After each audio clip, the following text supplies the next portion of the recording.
बिस्मिल्लाहिर्रहमानिर्रहीम। अस्सलाम वालेकुम। आज एआई की 7वीं क्लास है, क्वार्टर 1 की। ठीक है, आज हम थोड़ा सा मशीन लर्निंग को टच करेंगे। आज मैं आपको बताऊंगा कि मशीन लर्निंग काम कैसे करती है और हम उसका एक फ़ीचर पढ़ेंगे।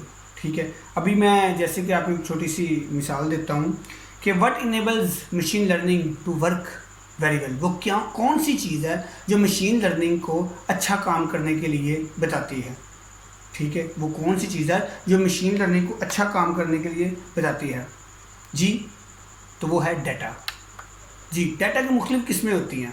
Data business to business vary करता है, data logic to logic vary करता है, data work to work vary करता है। अभी आप बहुत सारी मिसाल हैं हमारे दाएं बाएं जो चीज़ें मुख्तलिफ रिजल्ट से डाटा इकट्ठा करती हैं, मुख्तलिफ रिजल्ट से डाटा इकट्ठा करती हैं, मुख्तलिफ सोर्सेज से डाटा इकट्ठा करती हैं, जैसा कि सेलफ़ोन। अब आप सेलफ़ोन एक बहुत बड़ी अच्छी जो है ना मिसाल है आपके डाटा की। किस तरह अच्छी मिसाल है कि देखिए, आप अपना डाटा मोबाइल फ़ोन देख लें। मोबाइल में आपके पिक्चर्स का डाटा भी है, वीडियोज़ का डाटा भी है, उसका लॉग फाइल्स का डाटा भी है, PDF का डाटा भी है। ठीक है, आगे हम पढ़े ये जो आगे हम इसको देखेंगे तो ये है फॉर्म ऑफ डेटा। ठीक है, हर एक जो चीज़ है वो डेटा एनालिसिस भी करती है, डेटा कलेक्ट भी करती है और डेटा प्रोड्यूस भी करती है। ठीक है, अभी हम आगे देखेंगे कि डेटा की कुछ किस्में होती हैं। तो आज हम जो डेटा की किस्म है वो टेबुलर फॉर्म वाली पढ़ेंगे कि मशीन लर्निंग में टेबुलर फॉर्म की डेटाबेस क्या होती है। जो टेबुलर फॉर्म डेटाबेस होती है उसमें रोज़ और कॉलम्स होते हैं। जो कॉलम्स होते हैं वो उसके रिकॉर्ड्स होते हैं, जो कॉलम्स होते हैं वो उसके रिकॉर्ड्स होते हैं और रोज़ जो होती हैं वो उसके फीचर्स होते हैं। जैसे मैं मिसाल से जो है ना आपको बताऊं कि जो कॉलम्स हैं उनको हम लोग A कहेंगे, B, C, D, और जो उनकी रोज़ होंगी ना उनमें जो डाटा होगा वो फीचर्स होंगे। जैसा कि मैं मिसाल के तौर पे कहता हूँ कि हमारे पास एक टेबुलर फॉर्म में डाटा है कि इतने स्क्वायर फुट का एक घर है, एक कॉलम है उसमें स्क्वायर फुट लिखा हुआ है कि 200 square foot, 400 square foot, 500 square foot, ये पूरा एक कॉलम बना हुआ है। ठीक है, और उसका नाम A है। और आगे मैं एक कॉलम बनाता हूँ उसमें पैसे लिखे हुए हैं, $1000, $2000, $5000, $7000। ठीक है, उसको B कह लेते हैं। जैसा कि मैंने पिछले लेक्चर में बताया था आपको कि हम लोग सुपरवाइज लर्निंग में ना A to B मैपिंग करते हैं। हम लोग मशीन को बताते हैं कि तुम्हें जो डेटा लेना है ना उसके साथ हम तुम्हें लेबल भी प्रोवाइड करेंगे। हम लोग मशीन को सिखाते हैं, सुपरवाइज करते हैं उसे। ठीक है, अभी क्या होगा कि जो मैंने बताया कॉलम जो है ना, कॉलम्स वो रिकॉर्ड है और जो रोज़ है ना वो फीचर्स हैं। अब मैं क्या करता हूँ कि इसकी रोज़ देखता हूँ, जो कॉलम्स देखता हूँ। जो एक कॉलम है उसमें एक फीचर है कि 200 गज का घर, एग्जाम्पल दे रहा हूँ, और वो मैप कर रहा है B में $1000 को। समझ गए हैं?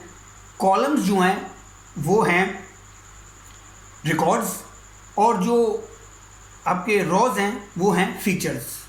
ठीक है, और ये A to B मैप हो रहे होते हैं। इसी तरह हम इसको वाइस वर्सा भी कर सकते हैं। एक सूरत जो है ना वो ये है। और एक और चीज़ आपको बता दूँ, इनमें मैपिंग करते वक्त एक A कॉलम है, एक B कॉलम है। ठीक है, और A कॉलम यूज़ होता है इनपुट के लिए, B कॉलम यूज़ होता है आउटपुट के लिए। ठीक है, A कॉलम यूज़ होता है इनपुट के लिए और B कॉलम यूज़ होता है आउटपुट के लिए। बेसिकली ये हम A और B इसके साथ मशीन को सुपरवाइज कर रहे हैं कि हम उसे सुपरवाइज लर्निंग में बता रहे हैं कि हम तुम्हें सिखा क्या रहे हैं। ठीक हो गया। उसके बाद हम लोग जो इनपुट डालेंगे ना वो एक फ़ीचर डालेंगे और हमें वो आउटपुट जो है ना वो दूसरा फीचर देगा। अभी एक मिसाल को इसी मिसाल को थोड़ा सा एक्सपेंड करता हूँ। ठीक है, अब हमारे पास जो कॉलम्स हैं वो 3 हैं।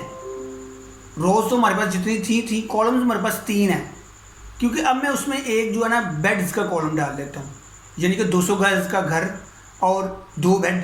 ठीक है, और आगे उसकी प्राइस।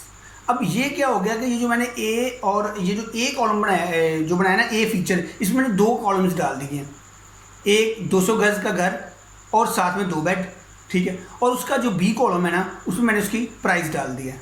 अब क्या होगा कि जब भी मैं इसे सुपरवाइज करूँगा तो मैं उसे बताऊँगा कि 200 गज का घर सिंगल बेड, 200 गज का घर डबल बेड, और उसको मैपिंग करो B के साथ। समझ गए आप? ये भी अब मैं मशीन को बता रहा हूँ कि जब वो अपना फीचर चलाएगी तो वो दोनों फीचर्स को चेक करेगी कि इसने दोनों फीचर्स रिक्वायर किए हैं, ठीक है, तो मैंने इसे एल्गोरिथम के ज़रिए वो मैप करके डेटा देना है, ठीक है। ये था हमारी डेटा की बहुत जो है ना सिंपल सी मिसाल, क्योंकि मैंने आपको बताया कि डेटा वाइस वर्सा हो सकता है हम लोग जो A to B मैपिंग करें उसमें हम लोग प्राइस को A कर दें, ठीक है, कि जी हमारे पास $1000 है, हमें $1000 में जो घर मिलेगा वो कौन सा मिलेगा। हमारे पास जो $1000 है, फ़र्ज़ करें मैं हम एजेंट के पास जाते हैं, हम कहते हैं जी $1000 में कोई घर दे दो, वो हमें फ़ीचर्स दिखाता है, ठीक है, जो रिकॉर्ड्स हैं उनमें फ़ीचर्स दिखाएगा। यानी $1000 में आपको मिलेगा सिंगल बेड 200 गज़ का घर, और $3000 में मिलेगा डबल बेड 400 गज़ का घर, ठीक है। ये इस तरह ना होता है, चेंज होता है। अब मशीन लर्निंग में ये होता है कि data business to business vary करता है, लॉजिक टू लॉजिक वेरी करता है, कंपनी टू कंपनी वेरी करता है। तो ये था जी एक सिंपल सा लॉजिक, ठीक है, जो था जी व्हाट इज़ डाटा और what is kind of data supervise learning में, ठीक है। ये छोटे छोटे कॉन्सेप्ट हैं, मैंने कोशिश किया हर लेक्चर को छोटा करके बयान करूं ताकि एक एक जो है ना आप हेडिंग के तौर पर इन चीज़ों को समझें। आज का लेक्चर ख़त्म हुआ, तो इंशाल्लाह नेक्स्ट लेक्चर में मिलेंगे। तब तक के लिए इजाज़त चाहता हूँ। पाकिस्तान जिंदाबाद।